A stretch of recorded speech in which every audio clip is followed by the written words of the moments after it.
Et tout de suite, Philippe, c'est le portrait inattendu d'Hélène Manarino. Danny Boone, je ne vous demande pas si vous connaissez Hélène Manarino. Je sais que vous y êtes vu sur la scène de l'Alpe d'Huez. Tout à fait. Voilà, c'était votre première rencontre. Oui, on ne se connaissait pas. Voilà, voici la deuxième. Mais cette fois-ci, elle a des dossiers. Ah, très bien. Bonjour Danny Boone. Bonjour Hélène. Deux styles, l'un en face de l'autre. Nous sommes donc en majorité, ça fait du bien. Alors Danny Boone, je suis là pour dévoiler des choses que l'on ne connaît pas forcément de vous. J'ai mené une longue enquête, mais comme tout ch'ti qui se respecte, on ne lâche rien. C'est votre cas à vous aussi. Alors, avec la discrétion, la pudeur de votre papa, la folie et l'humour de votre mère, Danny Boone, Danou, Dan parfois, comme le disait votre idole Raymond DeVos, vous adorez être pris en flagrant délire. Et il y en a eu. Avant de remonter le temps et de se balader dans votre enfance, faisons un constat aujourd'hui. Danny Boone, vous pourriez être le président de l'Union des hypochondriaques du monde. Vous avez le numéro personnel de votre médecin que vous appelez entre 20h30 et 6h. En cas d'épidémie, vous allez manger chez lui et vous y restez très très tard pour être à ses côtés. Et oui, au cas où, mais vous aimez surtout prendre soin des autres. Votre nouveau délire à vous, c'est le véganisme. Ça y est, vous êtes devenu vegan grâce à un documentaire Netflix. C'est vrai. Oui, c'est vrai. Il faudrait que vous regardiez un documentaire sur le téléphone portable, puisque vous êtes accro, il ne vous lâche jamais. Alors vous en aviez 2, donc maintenant plus qu'un. Ouf, mais vous avez toujours gardé 2 cartes SIM. En revanche, les écouteurs ne sont pas vos amis. Vous les changez pratiquement toutes les semaines. Un téléphone qui vous sert surtout à regarder les informations et à partager tous les articles les plus étranges à vos proches. Vous pouvez aussi les lire à haute voix, être au courant de tout le temps. Voilà ce qui vous anime aussi. Fan de golf, très bon joueur, vous vous émerveillez devant les belles voitures, Danny Boone, mais vous avez toujours été marqué par l'émerveillement, chose que vous n'avez donc jamais perdue. Il vous arrive par exemple de rencontrer des gens connus, de demander un selfie et de le montrer à vos amis, en étant très fier. C'est vrai ? Oui, bien sûr, oui. Avec qui vous avez demandé un selfie ? J'ai fait un selfie avec Tiger Woods. Ouais. Ah oui, Tiger Woods évidemment. Et avec Zinedine Zidane. Même pas connu. C'est qui ? Âme Avec d'enfant. Zidane aussi, oui. Âme d'enfant, sûrement, elle vous colle à la peau, ne serait-ce que dans votre pseudo, qui vient de Daniel Boone, un explorateur, personnage de dessin animé. Mais Danny Boone, si on s'intéressait à vos premières fois. Votre premier film, à l'âge de 15 ans, il s'intitulait Une nuit au musée. L'histoire d'un gardien de musée qui se baladait et qui voyait les objets et les œuvres prendre vie. Vous étiez au lycée. Oui, c'était un dessin animé, c'était en pâte à modeler. Oui. On faisait de l'animation, image par image, avec une caméra Super 8. Ouais. D'ailleurs, côté cinéma, vous aviez créé quelque chose d'assez atypique. Tous les matins, vous racontiez à vos amis du collège le film que vous aviez vu la veille.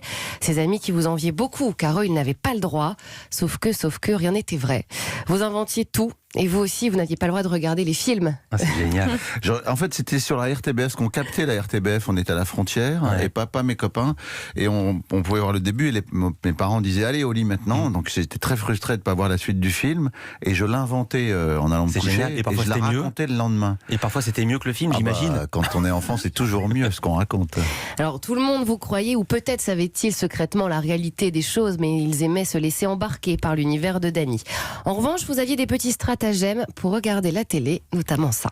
Accours vers nous, prince de l'espace, viens vite, viens nous aider.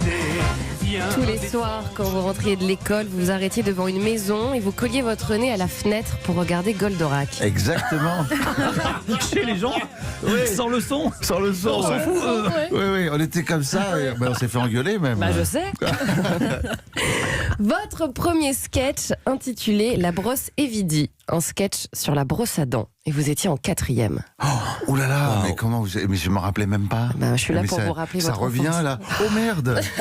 Danny Boone est scotché. Ah oui. Alors évidemment, votre univers était assez secret. Votre monde, vous l'aimiez, vous le rêvez, le créez, l'envisagez. Au bout de votre rue, la rue Blaise Pascal, il y avait un arbre.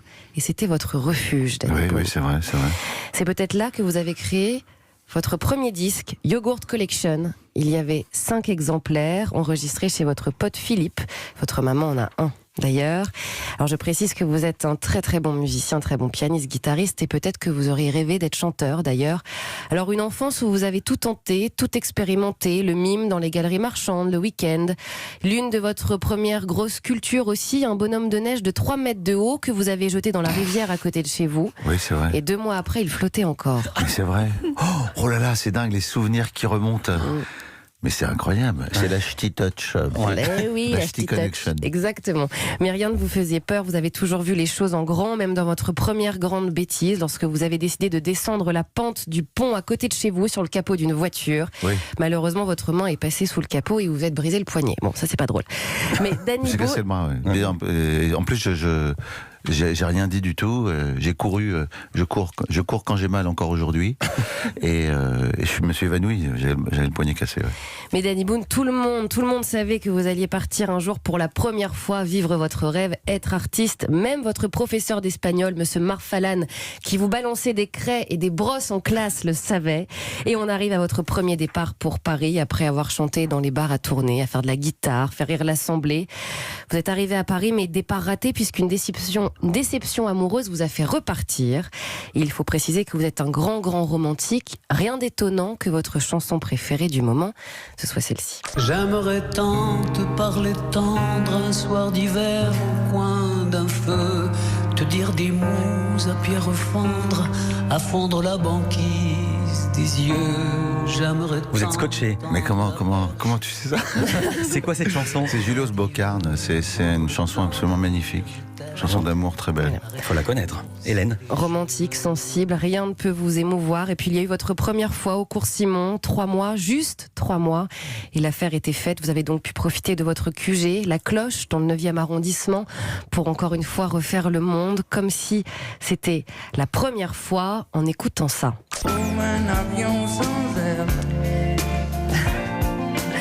Charlélie Couture. Alors Danny Boone, homme fidèle, même avec cette grande vie qui est la vôtre, vous n'oubliez pas votre Nord Pas-de-Calais. Et comme le dit cette fameuse chanson, les gens du Nord ont dans le cœur le soleil qu'ils n'ont pas dehors, et le vôtre, il est resté intact.